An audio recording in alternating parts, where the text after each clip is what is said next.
Good evening and welcome to another version of Minority Caucus. Today we're discussing how $250 million of the Eurobond money disappeared from the Bank of Ghana and then appeared through the orders of people at the Ministry of Finance in the bank accounts of a private commercial bank here in Accra. Dr. Bawumia, a couple of days ago at a forum at Accra Polytechnic, speaking on unemployment, talked about how some of these actions of government have not inured to the benefit of our government and the people of Ghana, and how these things continue to deepen the unemployment woes of the youth of our country. We'll be discussing this issue today, and before we go to the discussion, before I introduce my panel, we'll take a break.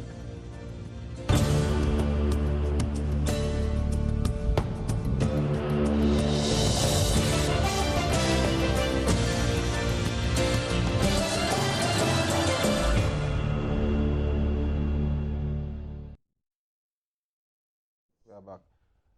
Welcome back to Minority Caucus, and we're discussing the $250 million Ghana Infrastructural Investment Fund. With me to discuss the issues are Mr. Gov't, an investment banker, and also Kojo Opong Nkrumah, the NPP's parliamentary candidate for Ofuase Ayerebi. Welcome, gentlemen. Thank you. Thank you. I'll start with you, Yofi. Yes. In the last couple of days, and actually in the last 2 weeks, Dr. Bawumia seems to be setting the tone for our public discourse. And he's made various comments. Last week on Minority Caucus, we had a discussion here about things that Dr. Bawumia had said. It's another week. Dr. Bawumia was at the Accra Polytechnic speaking basically about unemployment and talked about a thorny issue of money that was borrowed from the Eurobond, and a section of it, which is $250 million, that has found its way to a commercial bank here in Accra. What, from your experience as an investment person, what is wrong with this transaction? That's a big question. It's a very curious question, because when I first got into it, I just said, wait, what's happening here? And of course, I mean, I have been involved I was involved in the debut sovereign bond issue, and I'd gone through the process. And there were a couple of things that immediately jumped out of the whole issue to me. The first one was, I found it rather bizarre and weird that you go to the international market to raise money. And for the procedures and the process that I know, it's almost an exact process for the amount of money that you raise. I mean, people bid for it. And it's based on a prospectus that you issue saying you're going to do 1, 2, 3, 4 things with the money. And it's almost like, okay, so every dollar that you raise is pegged to some capital expenditure item. So it's tied to a project? It's tied to a project. Okay. So when I first saw idle funds, I said, hey, Ghana, this Ghana of today, we actually have idle money. When, you know, there are so many things hanging, teachers are going on strike, nurses are going on strike, people are screaming about bills that are not being paid, contractors are going on strike, we have financial sources in fueling our energy production, etc., etc. And we are able to find $250 million idle. That we have no use for. I mean, that was rather bizarre. And then I further went on. It says, okay, so the money was used as seed capital for the Ghana Infrastructure Investment Fund, which, as I know, is in the process of being formed. And not yet formed to go out and execute projects, etc., etc. So even if in the prospectus it was supposed to be used for infrastructure, and it was expected that that infrastructure was going to be channeled through the Ghana Infrastructure Investment Fund, I thought that was kind of premature. But let me jump out of it a bit more. What really jumps to you and the ordinary person is that, so here we are, let's say I am Ghana. Yeah. I go and borrow money because I need the money to do certain things, right? Now, I get them, I'm giving them money. I'll take a quarter of the money and say that that quarter has no use. First of all, I'll question myself, then why did I borrow that much? I should have borrowed 750 that I had immediate use for, because I'm going to pay interest. So if I borrow some and I'm not using it, it's going to cost, a cost to me, because I'm going to pay interest on it. It doesn't make sense. Yeah. So I don't even understand how a whole government can think that way. But they did that. And so I guess in their own minds, okay, we have 250 million. We haven't found what we are going to do with it, or what we are going to do with it is not ready. So let's go and invest it somewhere. And so they lend that $250 million, or I don't know whether they lend it to the GIIF or they actually put it in the GIIF, and whether in the prospectus it was clearly stated that a quarter of the money we raise is going to go into funding the GIIF, which is supposed to go to the market on its own, not through government, to look for money.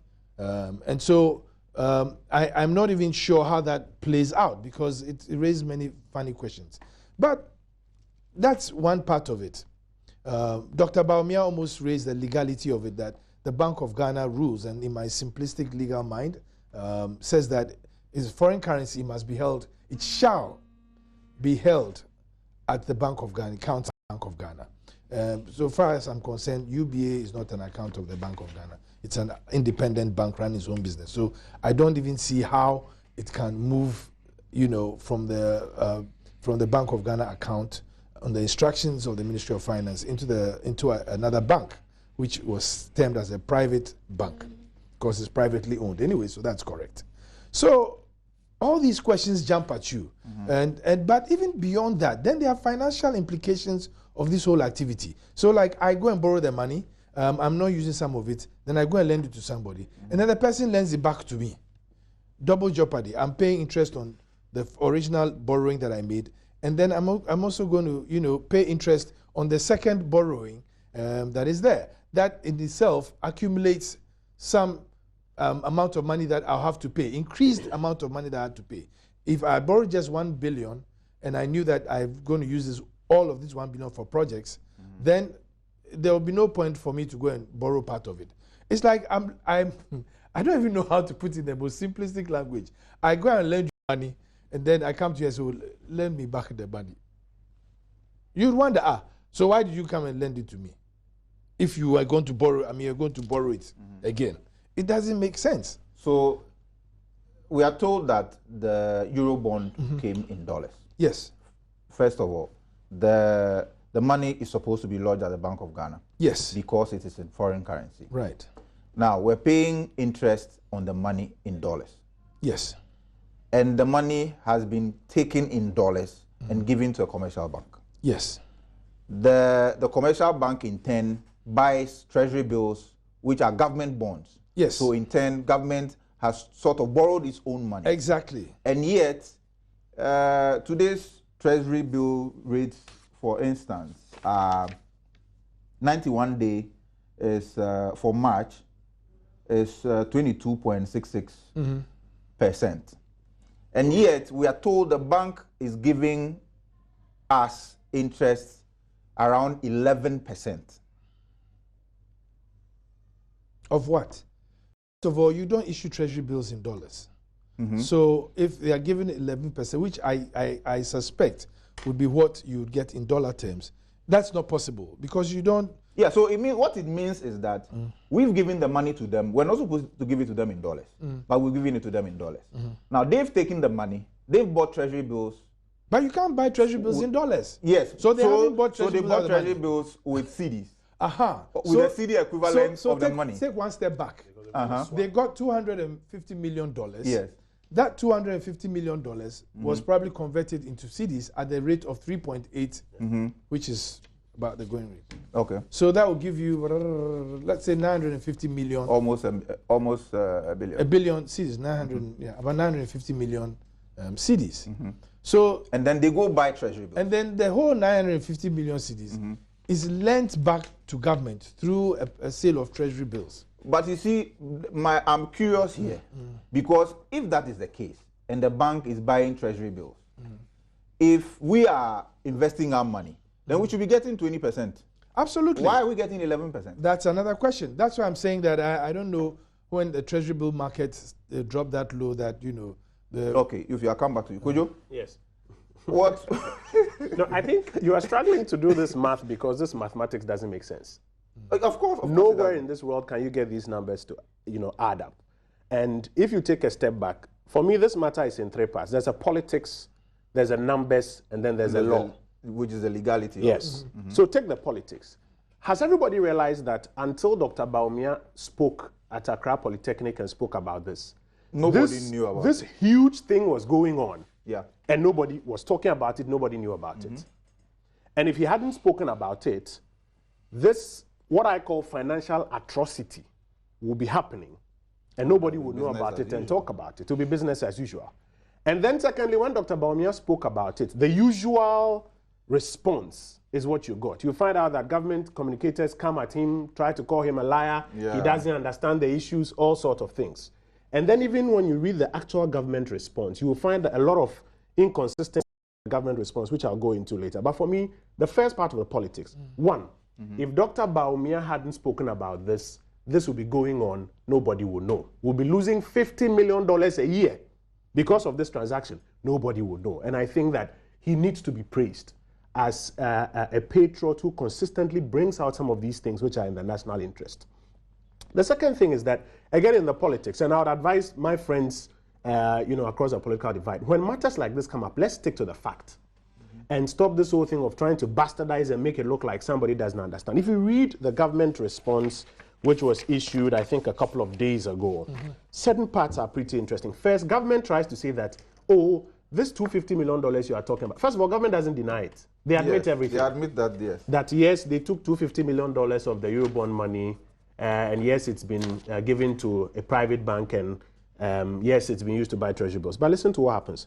Government tries in its statement to say that, well, actually, the money is not theirs. It's for the GIIF.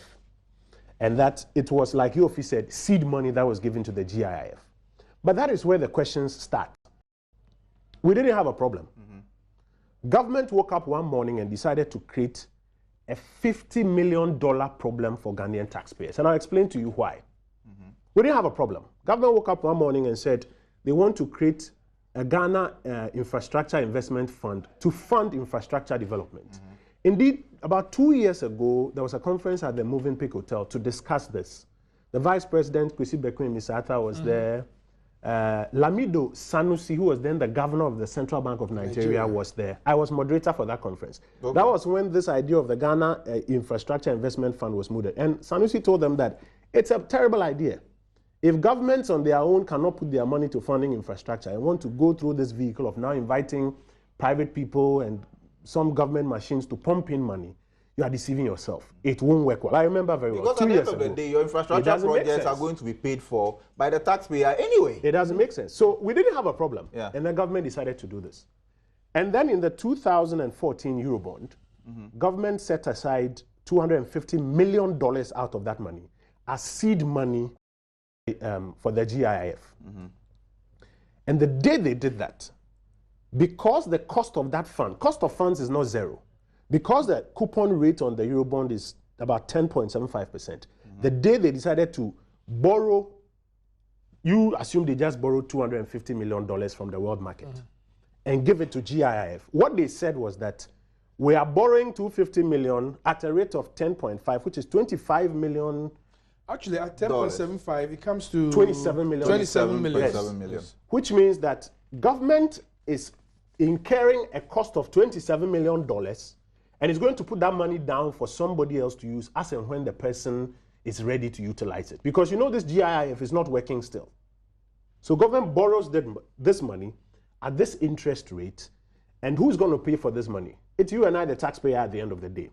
So when they did that, then they realized that they have created a problem because now the money is lying down at the central bank because at the time they were complying with Section 53 of the Bank of Ghana Act, which says that our foreign exchange reserves must be managed by the central bank. Yeah. So they go and borrow this $250 million at an interest rate of 10.75%. They are incurring interest of $27 million. And then they go and put the money down. And then they realize later down that, we have made a mistake. This money is now idle. We didn't have idle funds. It was when they decided to do this that they now created the first problem of idle funds that are costing the taxpayer $27 million. You know what $27 million can do for my people in Ofuasia Yerebi? $27 million. Okay. So now when they realize that they have created a problem of $27 million, they decided that how do we solve this problem? This 10% interest rate problem. Let us invest the money with somebody who can give us at least 10%. And this is $27 million per annum. Yes, per annum. But let me just add something. It's a treasury bill or a treasury note. It's possibly for a maximum period of 1 year. Yeah. So at the end of the 1 year, you are expected to pay back to government $277 million. Because it will be the amount invested plus the 27 million. But I'm even coming from the initial problem. We don't have a problem. Government takes a decision that creates of $27 million per annum. And then when they realize it, they say, okay, then let us invest the money with somebody else who can at least give us 10% so that we can solve this problem. So like Yofi said, they decide to give the money to a private bank at an interest rate of about 10% just to cover the loss that they are making. But treasury bills are not sold in dollars.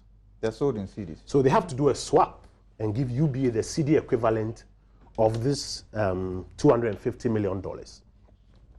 Now, when you create one problem and you want to solve it, do you solve by creating a further problem? This has been solved by creating even more problems than... Because you see, you have created a $27 million problem. That, or in interest rate terms, I'll say a 10% problem on the dollar. So now they give the money to UBA at 10% on the CD. That, okay, UBA take the money and give us 10% But interest. the currencies are different. And the exchange rates... Let us assume that the currency... And the stability of the currency is another issue. I want to grant them that. Let's assume that the currency will not depreciate this year. It will stay where they are. It's impossible, Kojo. You humor me for just a minute. Let's assume that the currency won't depreciate. Yeah. So the 10% problem they've created, they give the money to UBA to solve it. What they forgot was that the moment you give a financial institution money, you have contributed to their deposit or their liquidity. Right, yeah, liquidity. And so the only logical short-term instrument they'll put it in is treasury bills. So UBA is especially when government itself is competing with the private sector. Absolutely. You know, on because the domestic government market. needs money. So UBA wakes up one fine morning, and our analysis suggests so far that the instruction came from the finance ministry. And not the fund. Because, and that's why Dr. Baumia is asking for a parliamentary inquiry. Because when you come to parliament, you have to tell us, when was this money given to the fund? When did the fund investment committee have a meeting to say that we want to put it in this account or that account? Where were the competing bids? And I'll come and show you later evidence of how government is trying to cover its tracks. Because, Kojo, as we speak, we are told that the Ghana Infrastructure Investment Fund has just two people. Yes. One, Mr. Atuahoy, who happens to be a chairman of the board. Acting chief executive, who is Mr. Stephen Nati. Where's the rest of the board? Well, the fund is not functioning. They do have a board. I know they do have a board. I don't think the fund is structurally functional yet. But you see, there are many more questions coming out of this. Because, one, you are converting $250 million into CDs at 3.8. When is going to be paid back? It's not going to be paid back at the same rate of 3.8. When the CDs is going to, when you've invested, it has to be paid back. You have to now convert CDs into dollars. You have to go and buy it at the market rate, which may be what? If you bought at, you sold at 3.80, maybe it will be by 3.85, 3.84. So that in itself means that you are doing it at a loss. That transaction, you get some, hold that thought. I'll come back to you. Viewers, you can join us via Facebook at facebook.com/joynews-on-TV. You can also join us on WhatsApp on 0560 You can join us on facebook.com/joynewsontv or on WhatsApp on 0560-800-00. Kojo was making a point earlier before Yofi came. Kojo? I mean, I was just dealing with the first part of the prudence of this whole thing that they've done. They created a $27 million problem, or if you want it in percentage terms, a 10% problem. And then they tried to cover their tracks and you realize that earlier, Dr. Bawumia had been warning that you are borrowing in an imprudent manner. And that's when they came up with the expression that this is smart borrowing. Yeah. Okay? So they themselves go and borrow the money, and now they realize that it's not a smart thing to do because they've borrowed $250 million, it's lying down, not working. So they decide to lend it to UBA. They swap for CD, most likely that's what will happen. And then they go and buy it back through treasury bills. You grant it at an interest of 20%. Now watch this. Even if you solved your 10% problem by giving the money to UBA at 10%, that's why I was saying, assuming interest rates don't change, the CD equivalent, so 10%. When you buy the money back from UBA, having an interest cost of 20%, you have worsened the problem. Yes. Okay? You have worsened the problem. So now, from a 10% problem, you've gone to create a 20% problem. And government seeks to explain this away by saying that, first of all, they didn't actually take the decision to invest the money there. The money was given to GIIF. And Dr. Bawumia says, go to Parliament, do a proper investigation, and all of these things will come out there.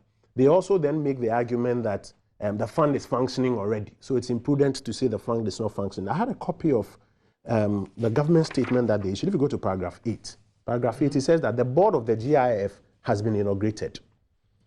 With the acting chief executive in place, the fund is in operation. And I want our listeners and our viewers to just listen. This is an official government statement that says that the board of the GIIF has been inaugurated. With the acting chief executive in place, the fund is in operation. Is that the test case of a fund that is in operation? So you give them $250 million because they have an acting chief executive, when you know very well that they don't have projects that they are going to be investing in. Then he goes on to say that the administrative processes for its full operation have begun. That's contradictory, isn't it? And the acting chief executive has been appointed. This is the official government statement. I challenge everybody to go online and read it. I'm not making this up. It's online. So what is happening is that you have a government that has created a problem, is seeking to solve that problem, and is worsening that problem. And it's making people ask a few questions. Do you really want to tell us that in all the corridors of power, at the finance ministry, with all the financial advisors to government and at the Bank of Ghana, nobody understands that this thing really doesn't add up, doesn't make sense? Or is it that you know, but you are deliberately keeping something away from the people of Ghana? Because there are two other things that are happening. Apart from the numbers and the politics I talked about, the legalese come up. First of all, Dr. Bawumia has raised an issue about Section 53 of Act 612. Yes. That the moment you take the forex money out of the Bank of Ghana and give it to a private bank to manage, you are breaching that act. Yeah. Somebody has to look at that and tell us whether he's right or he's wrong. And then I even argue that, listen, because of what we are hearing, that this instruction to transfer the money came from the finance ministry, and not exactly that the money was given to the fund, let's say on 1st January, and the fund had a board meeting and an investment committee meeting, and the investment committee then decided that, okay, based on these rates we are getting, let's put it here, then it means that government has taken a procurement decision. Yeah. Which therefore must be subject to the Procurement Act. Because today we are aware that government has actually opened a bid for banks to come and bid for how they will handle idle government funds. Why? Because government realized that in taking that procurement decision, they need to open a bid for people to express their views. So if indeed government directly sat in its corridors of power and decided to give this money to one bank to manage at whatever rate, how were the procurement processes complied with during that period? All of these are questions that must be answered properly. And that's why I support Dr. Bawumia's call that Parliament, the Finance Committee of Parliament must do a proper job when they sit down, call for a proper interrogation of this matter, get a better understanding, because it's taxpayers' money. Let's take a break. We'll come back. We'll come back. Yes,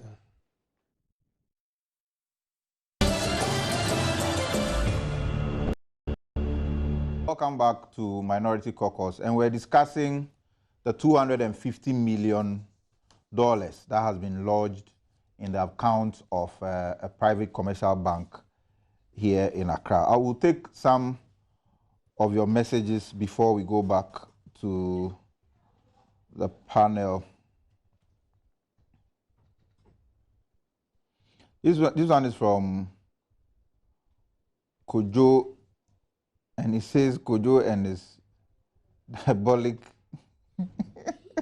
agenda. What is diabolic about our money that is being squandered? This is from Bunti Benjamin in Achimabuakwa, and he says, Dr. Baumia's revelations is mind-boggling, and no amount of excuses from the incompetent government will clear them from the rot deal. Ghana money, and that's what he says, arise for change.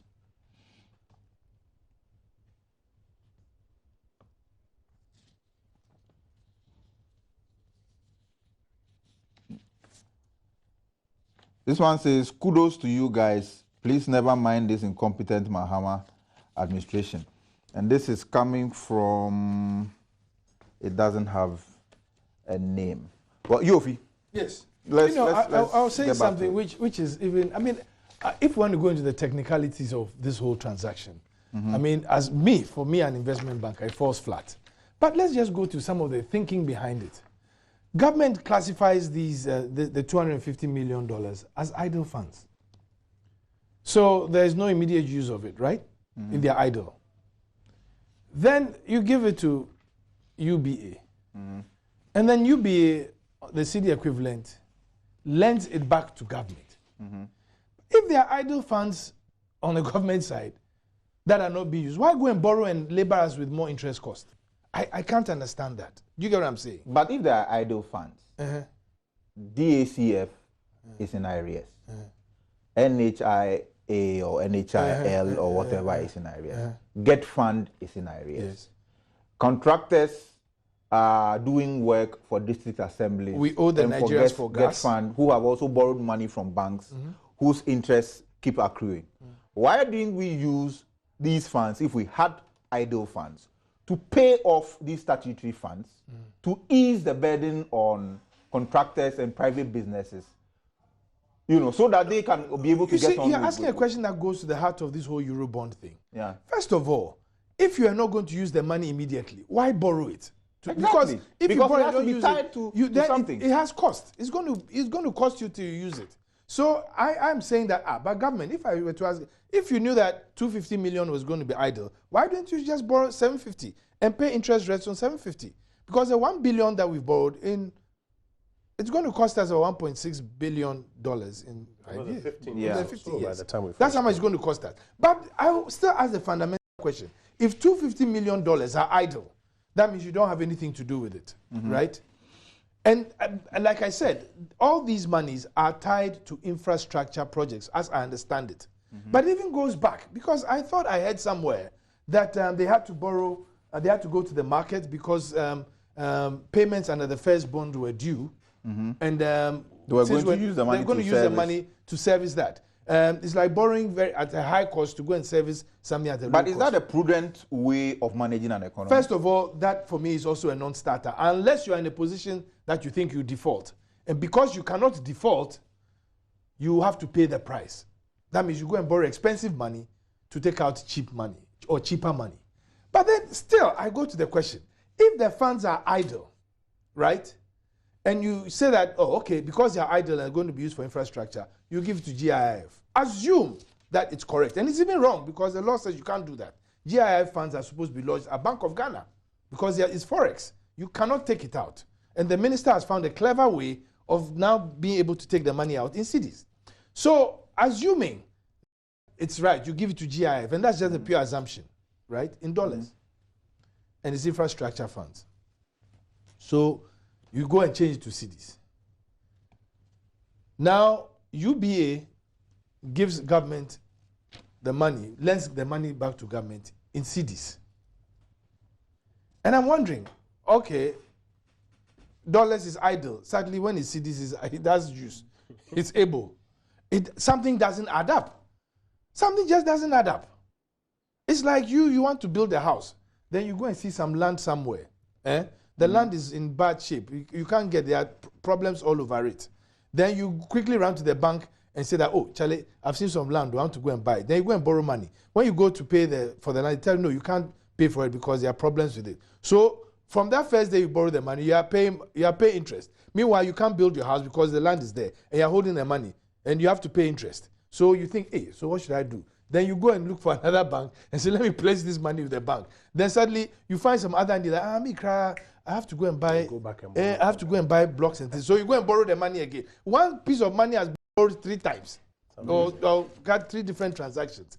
But I can't understand that if they're idle, then why was it converted into CDs and given back to government? Let me just make a contribution to what Yofi is saying. The reason for which, in one breath, government can say that the money is idle, yet find a way of routing the money elsewhere so that I can borrow it is because the Financial Administration Act prohibits the Minister of Finance or government from having idle funds. That is the intention of the framers of our law.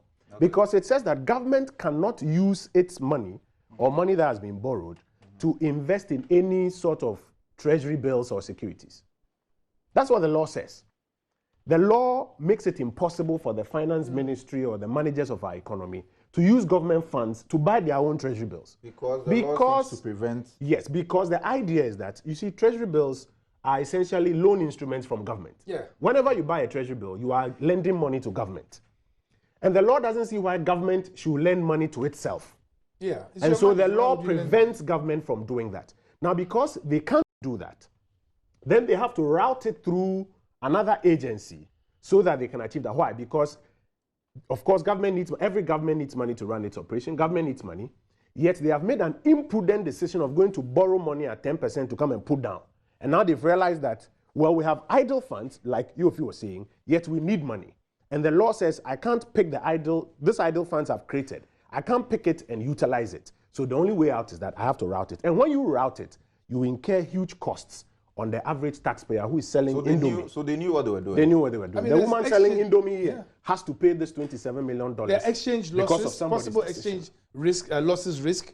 There's possible money supply problems from inflation because you've suddenly swooped $950 million into a bank's balance sheet, liquidity issues, and then was a platform for him to speak to students and speak beyond students of Accra Polytechnic to the youth of this country on a particular issue of creating employment or creating jobs.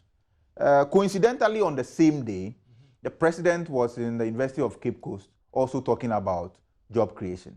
And here we are, the president talking about job creation on another campus, the running mate of the opposition talking about unemployment and job creation on another campus.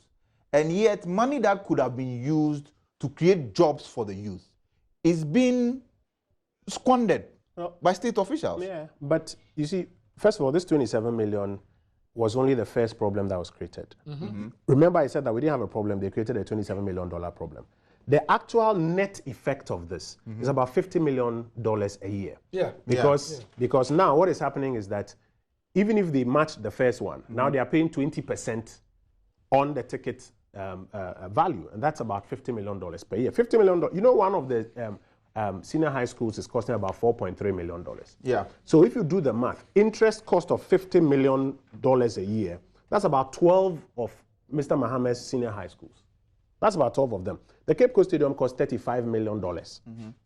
A year, we are ending up, because of this decision by somebody's pen, we are paying $50 million a year. That can build like 1.5 of the Cape Coast. So we are paying an extra $50 million that need not have been at all. No. We are paying money that we did not need. Yes. We didn't have and to interest pay. that we shouldn't have paid. No. Exactly. But that is what goes to the heart of Dr. Bawumia's argument. His argument is that, listen, economic opportunities don't just exist. They are created. Exactly. They are created with money. Governments must put money into initiatives that will create opportunities for people.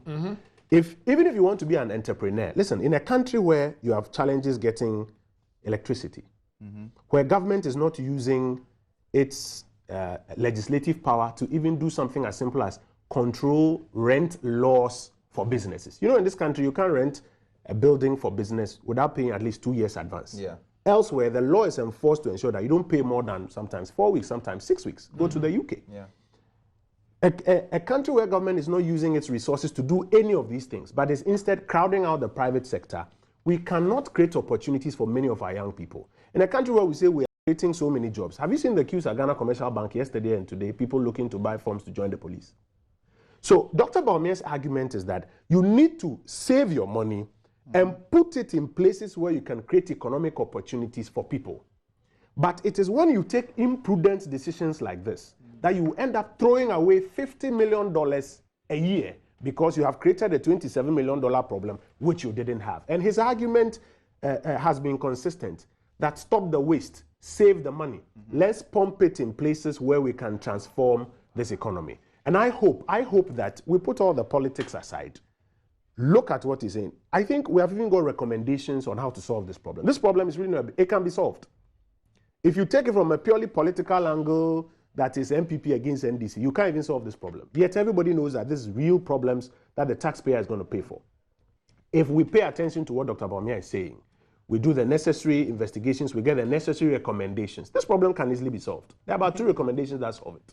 And it will ensure that while government wants to cure the first $27 million problem they've created, they don't create another $50 million problem for us. And yet we're able to save and pump it into places where we can do more for our young ones. Yofi, let me ask you this. The funny thing, the interesting thing is, and in a very simple thing, because if you want to go into the complexity, it's very difficult to people to understand. The numbers are too many.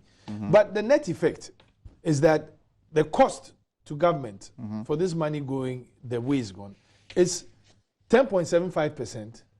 Now, assuming that the money is bought a treasury note for 1 year, 24%. That is 34.75%. The only way you can make it financially justifiable is for UBA to pay government 34.75. And UBA is paying 11%.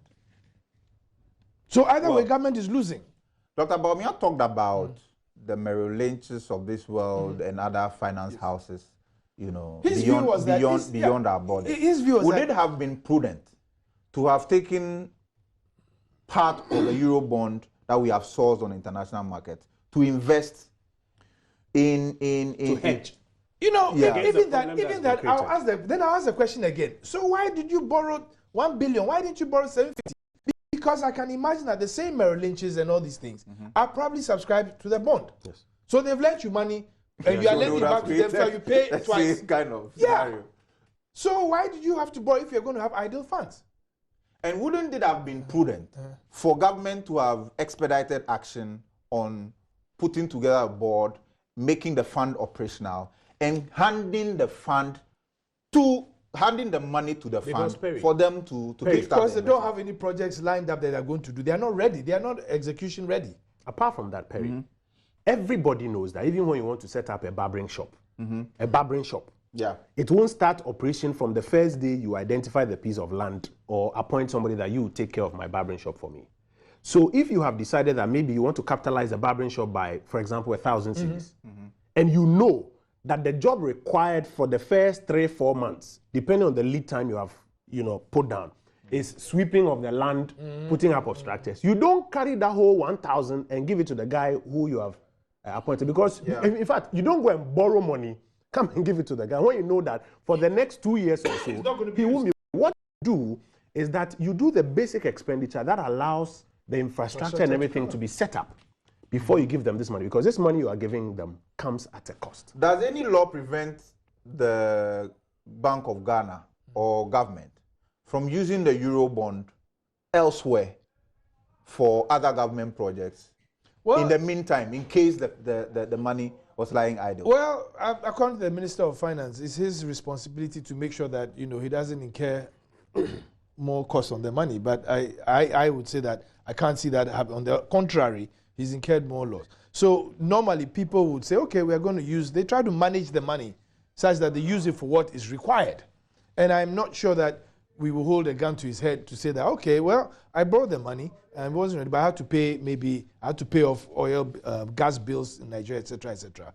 So that also doesn't accumulate and we get more interest. So I'm not sure that there's a law that says that if you borrow from the international market, you are locked in to use it solely for what you borrowed it for. you know. Yeah. And they accused the previous NPP government, say we used it to do X, Y, Z, you know. And so I don't know whether they think that, okay, we should do that. No, but that's it's beyond. By the very first letter that Kwabena Dufo wrote to the IMF when Exactly. he took over as finance You see, minister. He outlined what the first Eurobond had been used for. And so that argument doesn't work. DC government, he outlined what the Eurobond had been used for. Then others will come back and say, no, it's not that. It's been used for something else. Is that what we are seeing, that we want to create the impression that you can go and borrow and deceive investors? That, oh, give us the money, we are going to build a house. And the next thing you are going to do your hair. It doesn't work. Is it that, as Dr. Bawumia said, people in government simply do not read, or it is that the government is so incompetent that they cannot see through that what they are doing is something that will cripple our economy? I honestly don't know.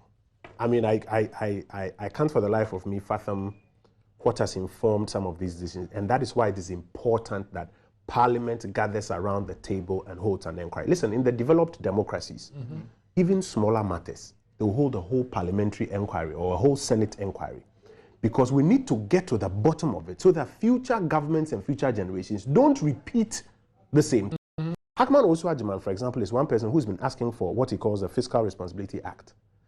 I believe that this gives us an example, or this gives us an indication that we need a Fiscal Responsibility Act, so that monies that are not meant for particular purposes are not, managed or mismanaged for other purposes. It also will require governments to be clear on exactly if they are borrowing, what they are borrowing for, and will compel them, because you're asking the question, is there a law that prevents them? Yeah. These things show us that we are reaching that point where we need to do that. But very quickly, this money, like Yofi said, once you inject 950 million Ghana cedis into the economy, that probably literally was not budgeted for, it has potential to cause inflation. There are repercussions. There are repercussions. Yeah. So if you don't want to do that, then if you need to hedge that money that you borrowed, which you shouldn't have borrowed in the first place, then maybe you may look to some international markets and decide to do something with it, so that money doesn't enter your economy and cause inflation. But that's what Yofi talks about, the fact that... Will you say that this is a contributory factor to the fact that our inflation figures have inched towards 19? It could be. Well, it's very possible, very because this money was borrowed in 2014. Of single digits. This money was borrowed in 2014, like what you said. We don't even know when this particular transaction took place. We don't know whether it took place in 2014 or it took place 2015 or 2016. And I think all these things, all these questions need to be answered. And there's a lot that is shrouded in some secrecy. Oh, absolutely. And then when Bawumia comes to say, then poor fellow, because he's intelligent, people are insulting him. He's bastardized. Well, he says that when he speaks and gets these forms of attacks, it means that he's struck the right chord, and that something, it makes a difference in the lives of Ghanaians. But I just wanted to make a quick additional point on, if government wanted to avoid this loss of 20% on it, you see, when you give the money to a private bank, he makes 20% of government. So if government, after its consideration, decided that, okay, we don't want to hedge... 20% in 90 days, 24 if it's 1 year.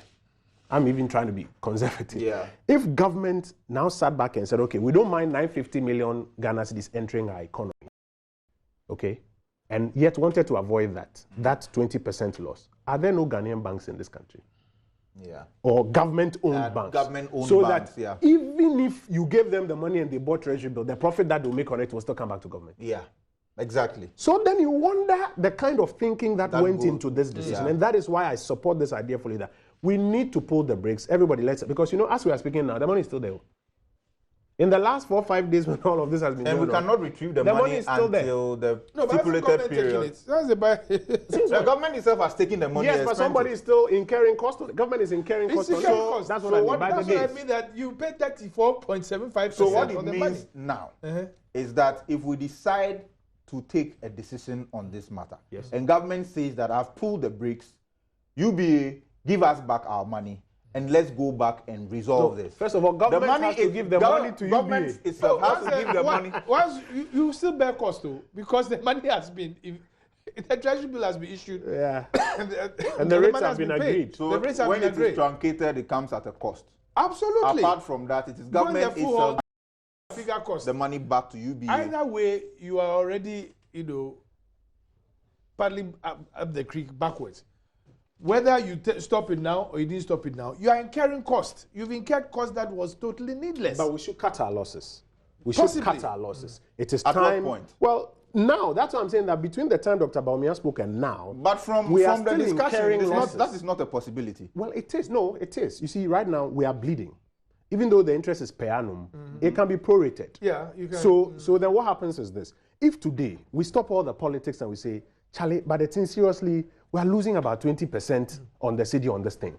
Let's have the inquiry. Let's look into the books. Let's decide that let's cut the losses. We can save some money. You know, Kojo, it's funny that you should be saying that, because once you do that, UB will tell you, okay, we have to get this thing at a rediscounted rate that the Bank of Ghana says, which is punitive. Yeah.